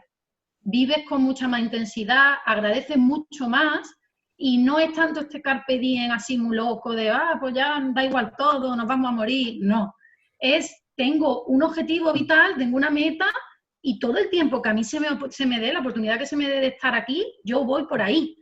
Entonces, lo tienes como todo mucho más claro. Al menos mi experiencia personal, ¿no? Y desde luego, para mí, solo puedo tener cosas, solo me vienen cosas positivas, ¿no? Cuando pienso en el recorrido y en todo lo que he aprendido yo en este tiempo y en la oportunidad de haber estado cerca de esta realidad. Joder, y gratificante escucharos con tanta pasión y positivismo, que nosotros siempre vemos una perspectiva negativa y verdad que al final incluso tiene más cosas buenas que malas, como estoy explicando. Otra preguntita. Bueno, tengo un montón. ¿Los duelos tienen que ser igual de duros cuando son repentinos o cuando se acompañan a lo largo del tiempo? Empieza ahora mismo, a ver que conteste primero y después añade algo más, Laura. Sí. Yo diría en esto lo mismo que casi parece a lo de antes. Es un proceso muy individual. Entonces, tiene su parte positiva y su parte negativa, los dos procesos. Sí que es cierto que en un duelo repentino, en un accidente de tráfico, en un fallecimiento de algo una muerte súbita o incluso un suicidio, ¿vale? Que esto es como otro tema. Dentro del tabú de la muerte está el tabú del suicidio. Eso ya es como la pirueta mortal, ¿no? Pero dentro de la psicología. Pero todo eso, es verdad que a lo mejor en la adaptación posterior lo que vemos es que todos tienen dolor, o sea, el dolor por un duelo es dolor, no se puede cuantificar. Tú porque tu hijo haya fallecido con 20 años y el mío con 1 año y medio, no te duele a ti más que a mí, ¿no? Este tipo de cosas que muchas veces, o porque tu hijo ha tenido un cáncer y tú has tenido, entre comillas, has estado al lado de él hasta que se ha ido, y yo que ha tenido un accidente de tráfico, a mí me va a doler. No, el dolor es el dolor, y cada familia, cada familiar siente su propio dolor por la pérdida. Cierto es que a nivel psicológico, a nivel de adaptación, hay muertes muy repentinas o muertes asociadas a procesos, como he dicho, un suicidio, algo así, que tiene como una connotación añadida, ¿no? De culpa, también de no querer la aceptación social del duelo, que eso, por ejemplo, una vez fue muy bonito, porque en un grupo de estos que hacemos, vino, porque como son grupos abiertos, pues muchas veces se da la oportunidad de que vengan otras familias con otras circunstancias, ¿no? Vino una madre que su hijo se había suicidado, ¿no? Y ver cómo las madres en el proceso del duelo por una muerte por cáncer apoyaban a esa madre y le decían, te entendemos porque tienes encima el dolor de que socialmente está mal visto, o sea, tú no quieres decir que tu hijo ha muerto por ese motivo. Entonces, como que ellas decían, jolín, me veo yo mucho más validada en mi duelo, porque puedo decir abiertamente, mi hijo se ha muerto por cáncer, que ella, que tiene encima el tabú de esa presión, ¿no? Que muchas veces es social, de no querer decir el por qué, ¿no? Falleció el hijo. Entonces, sí, hay diferencia dentro de que el proceso es individual, que el dolor no es mesurable, que esto es muy importante, que cada uno tiene su dolor y hay que respetarlo, pero sí que hay diferencia. O sea, por ejemplo, en una enfermedad crónica, de alguna manera, aunque siempre se mantiene la esperanza hasta el final, y es necesaria la esperanza, aun sabiendo que la persona va a fallecer, de alguna manera te preparan, ¿no? Tú estás viendo, o muchas veces cuando tú ves que físicamente esa persona, su cuerpo, sus funciones vitales ya no son compatibles con estar vivo, ¿no? Y está sufriendo y tal, pues de alguna manera también eso, cuando tú quieres mucho a una persona, ¿no? Y dices, jolín, que deje ya de sufrir también, ¿no? Porque es que esto ya es Entonces ahí sí que hay a lo mejor esa parte que dentro del dolor tan grande, después aporta a lo mejor un plus de serenidad con el tiempo, de haber estado ahí, de haber hecho todo lo posible con tiempo, ¿eh? No toda la familia lo vive esto, que a lo mejor otra persona todavía le cuesta, ¿no? O sea, si la muerte ha sido repentina, si no he tenido oportunidad de despedirme, ¿no? Esta cosa de que se fue por la puerta y no lo he vuelto a ver. Entonces sí, tiene características diferentes. Ahora, más difícil o menos difícil no se puede decir, porque eso va a depender mucho de muchas circunstancias que la rodean también al proceso. Laura. No, yo de acuerdo totalmente con ella, que es que hay muchos otros tipos de muerte repentina que depende de las características de la muerte, de todo eso que estaba mencionando, ¿no? Pues de lo social o lo socialmente visto que esté esa muerte o esa justificación, pues afecta. Entonces, pues claro, más que nada es también ver cómo esa persona ha reaccionado ante otras pérdidas anteriores o cómo afronta la vida. Es un poco más el punto de partida, cómo es esa persona y cómo ante otras situaciones similares ha afrontado. Eso yo creo que puede predecir más, si se puede predecir, la adaptación que el hecho en sí. Porque como ha dicho antes Anabel, esto es una experiencia muy individual. Joder. La capacidad resiliente, ¿no? Que se le llama dentro de la psicología, ¿no? Pues eso también hace mucho en el afrontamiento. Qué emocionante todo esto, todas las preguntas y todas las respuestas. Ya de por sí es emocionante, pero joder, mientras más avanzamos, más todavía. Otra preguntita. Laura, empieza tú. En el ciclo superior de infantil han visto cómo tratar los duelos de los pequeños sobre todo de 0 a 6 años. Entonces dice, ¿cómo se trata el tema en educación primaria? Tiene una mayor comprensión, ya que tiene una mayor comprensión de todo. Ya hemos hablado un poco, creo, pero alguna diferencia principal o características, como son de infantil y han visto esa rama, por si los de primaria ven alguna característica principal o diferencia, supongo, primordial. Lo principalmente es que el desarrollo evolutivo es mucho mayor, por lo tanto, se puede ir adaptando la información a esa edad un poquito más acercada a la información adulta que la que pueda tener unos niños pequeñitos, pero yo creo que hacerlo lo más natural posible, utilizando recursos, pues como antes comentaba, de dibujos, también hay un proyecto muy bonito que es explicar lo que es la enfermedad y la muerte a través de guiñoles, el hecho de poder emplear cosas que sean recreativas y que sean lúdicas, le hace comprenderlo muchísimo mejor. Entonces, si las chicas que han comentado esto tienen pensado hacer algún tipo de proyecto en ese sentido, yo involucraría toda esa parte, pues esa de lúdico, de ameno, de normalizar y yo creo que eso sería la clave para que esos niños puedan comprender un poquito mejor, teniendo en cuenta que su concepto de muerte y enfermedad todavía está inmaduro. A ver, ¿algo más que quiera? Pues al hilo de lo que decía Laura, con respecto a la enfermedad y con respecto a la muerte, ¿no? Hablar del proceso es importante en todas las etapas educativas.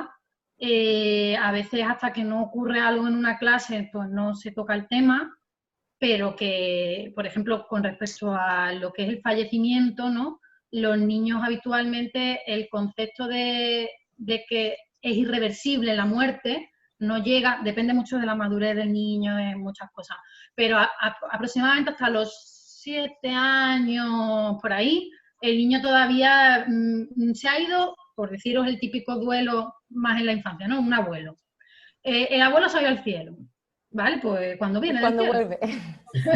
¿Vale? ¿El cielo se come? Vamos a coger un avión que va al cielo y vamos, entonces van buscando, porque todavía no está no está madura esa conciencia todavía, ese concepto de muerte es igual a algo irreversible, algo que ya no va a volver a ser como antes. Entonces ahí hay que trabajar eso, y pasa muchas veces cuando fallece algún niño y el hermanito está en esa edad, pues hacen ese tipo de preguntas, ¿no? Entonces, trabajar por ahí, con cuentos. Hay recursos, muchísimos. O sea, con cuentos, con teatritos, con muñecos, explicando que dentro de que muchos viajes se puede volver, de ese en concreto, pues no se puede volver, ¿no? Entonces, es explicar un poco eso, tanto para la enfermedad como para la muerte, ¿no? Y yo otra vez resaltar la importancia de que estas cosas tienen que tener su sitio en la escuela, creo. Sí, sí, totalmente de acuerdo. Otra pregunta. En relación a los grupos de apoyo, Anabel, a ver, la pregunta está un poco interesante. Dice, ¿la terapia grupal es realmente efectiva o una familia puede influir en el avance o no hacia el fin del duelo? Es decir, ¿siempre se da esta red de apoyo? Yo supongo que se refiere como la red de apoyo vuestra o otra familia de apoyo, me parece, ¿no? A ver, efectivo a ver cómo explico, cuando tú haces una investigación de este tipo, a ti te dan unos resultados estadísticos significativos, ya que estamos hablando ya de... Entonces, efectivo se demuestra que es. Decir Sí. que para todo el mundo es efectivo, no. Entonces, hay familias que se ven muy, muy, muy beneficiadas de este tipo de recursos y a lo mejor hay familias, y ha pasado, que empiezan el grupo y lo abandonan porque no lo ven útil, porque no se terminan de encajar en lo que se habla, porque ellas personalmente de estar reviviendo cada mes las circunstancias no le viene bien y prefieren a lo mejor tratamiento individual o hablar, aunque no tengan un duelo patológico como tal, prefieren a lo mejor que la psicóloga o el psicólogo le haga un seguimiento más individualizado del proceso que ir al grupo. Y por otro lado, hay familias y hay personas que se sienten muy beneficiadas de estas circunstancias. ¿Por qué? Por el intercambio, ¿no? Por el intercambio de información y por sentirme de alguna manera que yo, no solo yo, que esto es lo que hablaba yo, que no lo he vuelto a tocar porque no da tiempo, pero lo de la reciprocidad del apoyo, que es el apoyo cuanto más recíproco, es decir, cuanto ya a mí me lo dan, pero yo doy también apoyo. Eso es muy útil. Es decir, ser yo una madre que me siento apoyada por un grupo, pero que en un momento dado una madre viene un poquito más de bajón o viene con una duda que yo ya la he vivido y que yo le puedo dar un consejo, eso beneficia mucho y esas personas se ha visto que les ayuda mucho el grupo. No sé si va por ahí la pregunta, pero bueno, que sí, que dentro de que los grupos son positivos, no todo el mundo ni todas las familias se benefician de los mismos recursos. Incluso hay que no va a nada, ¿eh? Que también esto es una cosa importante, que hay personas que viven sus procesos de duelo y no requieren de ningún tipo de recurso o deciden no, y lo llevan y lo afrontan, ¿eh? Que no es algo que sea generalizable. Claro. Laura, ¿algo más? No, lo que ella dice es que yo creo que la gente las familias que pueden abandonar el grupo es lo que dice ella, porque no sienten esa sensación de utilidad, porque ella lo que mencionaba que la eficacia es cuando tú sientes que eso es útil y que tú puedes dar esa utilidad a los demás, es decir, sentirte en esa reciprocidad. Pero si hay una familia que no lo percibe, eso, claro, eso no lo puede cuantificar uno, eso... Por eso que es difícil hacer investigación de este tipo de circunstancias, bueno, de la conducta humana en general, pero en estas circunstancias tan íntimas, ¿cómo valoras tú, qué parámetro utilizas tú para valorar eso? Es difícil. Sí. Vale, otra preguntita. Ahora Laura empieza. Si tuviéramos familia con cáncer, ¿debemos mostrarnos contentos frente a ellos, aunque estemos pasándolo mal? ¿O debemos mostrarle que no estamos muy bien por lo que están pasando? Supongo que se refiere a infantil. Bien, bueno, eso es otra de las cosas que es importante también abordar, porque ahora estamos en una era de optimismo, a veces rozando lo patológico, ¿no? De que todo está bien, no pasa nada, todos los días sale el sol, pero dentro de nuestro repertorio de emociones también tenemos la tristeza, tenemos la rabia, y el cáncer no deja de ser un duelo, como ha dicho antes Anabel, es el duelo de la salud, es la posibilidad de pensar que esta persona se puede morir o va a pasarlo muy mal, aunque sepamos que va a sobrevivir a esto. Entonces, bien es verdad que tenemos que tener una actitud optimista, pero eso no quiere decir no ser realistas. Entonces, si la pregunta de esa persona, no, la inquietud es, ¿puedo expresar mis emociones con la persona? Evidentemente sí. de forma también no estar llorando para que la persona que está enferma te consuele a ti, pero, por ejemplo, en los niños, que los niños vean a los papis llorando o los vean más emocionados, eso les da permiso a ellos para decir, uy, pues yo también puedo sentirme triste, y así también se establece esa conexión. Y lo importante para ellos no es tanto evitarle, decirle que todo está bien porque ellos lo notan, sino darle esa seguridad de que ellos van a estar siempre juntos y de siempre enfocarse en la posibilidad, ¿no? En lo que se está haciendo y en la esperanza. Bueno, paso a otra pregunta, ¿vale? Que si no... Sí, sí. ¿Los niños pequeños sufren depresión cuando se enteran que tienen la enfermedad, Anabel? Supongo que si la mayoría no, supongo que habrá de todos los casos, pero ¿qué nos A puedes ver, decir de tu experiencia? en concepto de depresión, para empezar, una depresión como tal clínica, un niño no la padece. Por criterio diagnóstico, Sí, sí. no existiría el concepto de depresión que entendemos en adultos. Más que una depresión, yo que no soy muy amiga de las etiquetas diagnósticas en general. Vale. Más que una depresión como tal, hay un proceso de tristeza y de estado de ánimo bajo, por supuesto, de angustia, de estrés. Es que las etiquetas muchas veces no encierran nada. Nos dan una etiqueta y lo que hay que mirar es qué hay detrás de la etiqueta. Y lo que hay detrás es estrés, angustia, no voy a ir a mi cole, estoy aquí, me tienen que pinchar, me duele, mi madre está triste, mi hermano está en la casa y no lo puedo ver. Y ahí es donde tenemos que centrarnos, en lo que está pasando y en lo que están sintiendo.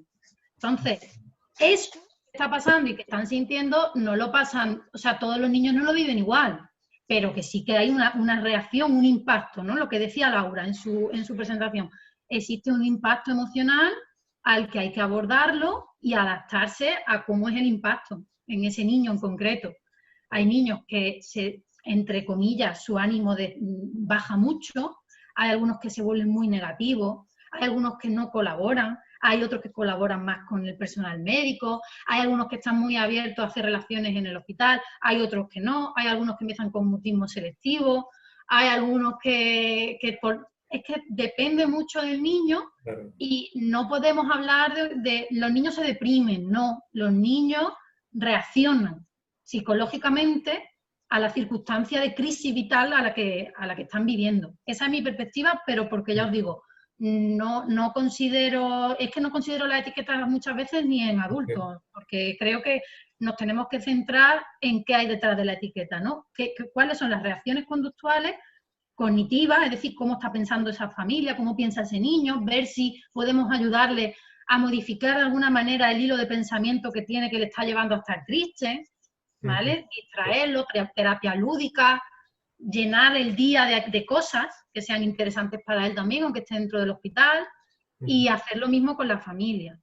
Entonces, esa es la clave. Yo no hablaría de depresión porque además es muy difícil, como decía Laura, en estos contextos, ver en qué punto esto es una patología aparte o es simplemente una reacción a un tratamiento o a un diagnóstico duro. En la mayoría de los procesos, ya no hablo de cáncer infantil, hablo de cáncer. En la inmensa mayoría de los pacientes que padecen cáncer y su familia, lo que hay son reacciones emocionales al proceso de crisis. Después hay un porcentaje que a lo mejor desarrollan una patología o que previamente tenían ya una patología psicológica previa, ¿no? Que se añade al diagnóstico de cáncer. Pero en la inmensa mayoría lo que viven son reacciones, entre comillas, comunes al proceso, ¿no? Que están viviendo. Son reacciones ante una situación anormal y muchas de esas personas, si no pasaran por ese proceso, bien no desarrollarían esa tristeza o esa sintomatología porque no tendrían esa situación que lo desencadena. Por lo tanto, hay que ver más siempre eso, lo que yo decía, al individuo, al momento en el que se encuentre y a lo que vaya demandando. Bueno, otra preguntita. Laura, cuando los niños tienen cáncer, los padres quieren protegerlos y en muchos casos llegan a sobreprotegerlos. ¿Esto puede crear un retraso en su autonomía? No sé si podéis contestar esta pregunta. Bien, sí, como no se puede generalizar, pero sí es verdad que la sobreprotección puede generar en ellos pues más inseguridad y no favorece su afrontamiento. Por eso siempre recomendamos porque nosotros hacemos recomendaciones de que mantengan los límites, que mantengan la rutina y que a pesar de ser más flexibles, por ejemplo, más permisivos con el tema de estar más tiempo con las consolas, con los juegos, tienen que tener unos límites porque eso les va a ayudar a ellos a ganar en seguridad. Los niños que tienen madres, que eso ya viene una historia de atrás, es como el diagnóstico de cáncer no es el diagnóstico y ya está. Si la familia antes era muy sobreprotectora y la madre tiene muchos miedos, pues eso se lo puede trasladar al niño, porque la sobreprotección es mayormente por el miedo que tienen los niños. Entonces, a lo mejor algunos pueden que tengan miedo a estar con otros niños o a coger cosas porque sienten como que eso está sucio o que no pueden por la protección de los padres. Claro. Entonces, no sé. Incluso ahora con el COVID puede pasar un caso dentro de unos meses que alguno tenga esta sobreprotección y estos miedos que estamos hablando. La sobreprotección siempre en general hay que cuestionársela y decir ¿por qué estoy haciendo? Evidentemente el motivo del padre no es otro que ayudarlo y cuidarlo, pero en el papel de cuidador también tiene que darle oportunidades a los niños para que afronten solo las cosas. Sí. Bueno, voy a hacer la última pregunta porque si no... Mira, si te parece, había pensado que como hay muchas preguntas, si os parece a las participantes, alguna pregunta sí que alguien tenga mucho interés en que se conteste, os las podemos pasar y las contestamos de manera individual para que todos, bueno, pues que puedan solventar sus dudas. Claro. Efectivamente. Sí. Los alumnos del colegio nos lo manden a mí o a Luisa o cualquiera que quiera puede entrar a la web del colegio, a las redes sociales, Psicoformativo Lino Pastoria y están todas las formas de contacto. La última pregunta por mi parte, ya aprovecho y es una... Voy a ser egoísta, va a ser una mía. Va a ser una tuya. Que la tenía. Hablamos del duelo de infantil, bueno, sobre todo creo que con lo que a lo largo de los niños cuando ellos son los que tienen la enfermedad. Pero, por ejemplo, si un niño adolescente, por ejemplo, monoparental y su madre o padre sufre el cáncer y está muy grave o incluso puede llegar a perderlo, ¿cómo se afrontaría esa pérdida? ¿O no se sabe llegar a tratar este tipo de situaciones? No sé si me explico. Sí. ¿Te refieres a que sea el menor o el adolescente el que pierda un progenitor? Claro, encima monoparental, sino muy dependiente o una relación muy fuerte. Incluso puede ser, al ser adolescente, esa persona está cuidando incluso a la persona adulta, ¿no? Sí, sí. Aparte, bueno, ha habido, y seguramente Laura también ha tenido algún caso, yo he tenido, cuando estaba en consulta, casos en los que veíamos a hijos de pacientes que habían fallecido por cáncer. Es otro tipo también de proceso de duelo en el que está implicada la infancia y la adolescencia.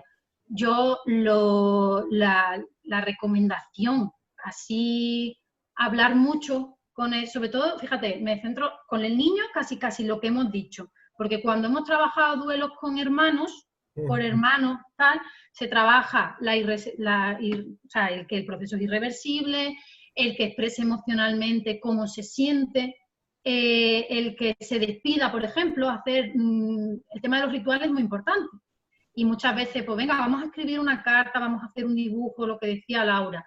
Con niños que fallecen su madre, su padre, se trabaja algo bastante parecido a esto. Incluso con recursos que hay también, para ir explicándole al niño todo el proceso, por ejemplo, de lo que es. Hay cuentos que son fantásticos para explicar el cáncer de mama, que puede estar pasando tu madre, ¿no?, a un niño. Pero, por ejemplo, con un adolescente, y a mí la parte de la adolescencia también siempre me ha gustado y he trabajado con esa etapa. Tiene muchísima, o sea, tiene un añadido extra de estar en una etapa ya compleja de por sí, ¿no?, de lo que es la adolescencia, la búsqueda de la autonomía, la búsqueda también de estar con mis iguales y a la vez perder a un progenitor. En ese momento se pueden dar circunstancias sociales en la vida del adolescente que si sabemos llevarlo, y ahí yo lo diría, el papel del colegio, del instituto y de los profesores muchísimo más relevante que lo que puede hacer un psicólogo que a veces ni accede a ese tipo de duelo, porque no llega, porque muchas veces no vienen a buscar la familia de un chico adolescente que ha perdido un padre o una madre, o alguien muy cercano y tal, no, a veces no va a buscar a un psicólogo, y a veces la escuela, o sea, la escuela es la base y el profesor es la base de que se dé cuenta de lo que está pasando. Y desde luego ahí, para mí, el hablar de lo que está ocurriendo. Hablar constantemente, que se exprese sus emociones, y porque la tendencia en muchos chavales, a lo mejor entre los 14, los 16, 13, 10, 12, que ya también, incluso un pelín más mayores, yo cuando he trabajado con ellos y han tenido una pérdida, es taparlo. Aquí no ha pasado nada, yo tiro para adelante, como soy adulto, ¿sabes? Y soy autónomo y yo puedo con todo, pues esa tendencia es la que, por lo menos lo que he visto yo. Entonces, el trabajo principal es el acompañar y decirle, oye, que aquí estoy, que si quieres que hablamos, no quiero hablar, vale, pero mañana sigo estando, ¿no? Y así. Por lo menos cuando me he encontrado con esas circunstancias, como creo que se puede afrontar. Laura, ¿algo que añadir? Que este tema es complicado. Pues no, siempre estamos de acuerdo, porque es verdad que en que vemos las cosas desde un prisma parecido, y sí que también una de las cosas que pasa cuando en un caso como el que tú comentas, que es muy complejo, depende mucho de la red que tenga de apoyo y también de cómo esa red lo vea en ese momento, porque también a veces le dicen, ahora eres tú el hombre de la casa, o ahora le dan unos roles que además de la pérdida tienen que asumir unos roles que no les corresponden, o que en ese momento ellos tienen, ya según como ellos sean, se ven en la responsabilidad o lo ven como una carga o no saben cómo gestionarlo. Entonces eso tampoco ayuda, que le digan, no, pues ahora eres tú el que está aquí cuidando, o ahora eres tú el que reemplazas a la figura que se ha perdido. Eso también pasa con los hermanos, y eso es totalmente una carga para esa persona que está viviendo la pérdida, y además asumir un papel que no le corresponde. Pues bueno, por mi parte lo dejo. Las preguntas, como ha dicho Luisa, nos las podéis hacer vía online. Que muchas gracias por todo, Laura, una vez. Una charla súper emocionante. Tengo los vellos de punta. Me he emocionado incluso en un momento, y que gracias por acercarnos más a la realidad, ser más consciente de todo. Yo como docente me había ayudado muchísimo para dar una visión o ser más consciente, porque ve las cosas pero no te para a pensarlo. Y de verdad, gracias por vuestro tiempo y por todo. Yo creo que hablo por todo, y ahora Luis añadirá algo más seguro, que hemos aprendido un montón, todo muy claro y muy fácil de comprender. Muchas gracias, de corazón. La verdad que sí, la verdad que sí. Bueno, nada, muchísimas gracias simplemente a todos los participantes, y sobre todo, bueno, gracias a Anabel y a Laura. Es que tengo aquí justo a mí. Que se le han acabado los dibujitos, ahora los pongo, Miranda, ahora los pongo, cariño. Eso es lo que tiene Concilia. Lo que es el directo, son cosas del directo. Esto es real, para que veáis que no me la he preparado. Muchas gracias a todos los participantes, gracias sobre todo pues a Anabel y a Laura, que desde el minuto 1 han estado dispuestas y a participar, vaya, estupendo. Y nada, muchas gracias por vuestra cercanía y bueno, sobre todo por vuestra labor, que es una labor muy importante a la sociedad. Muchísimas gracias. Muchas gracias a todos.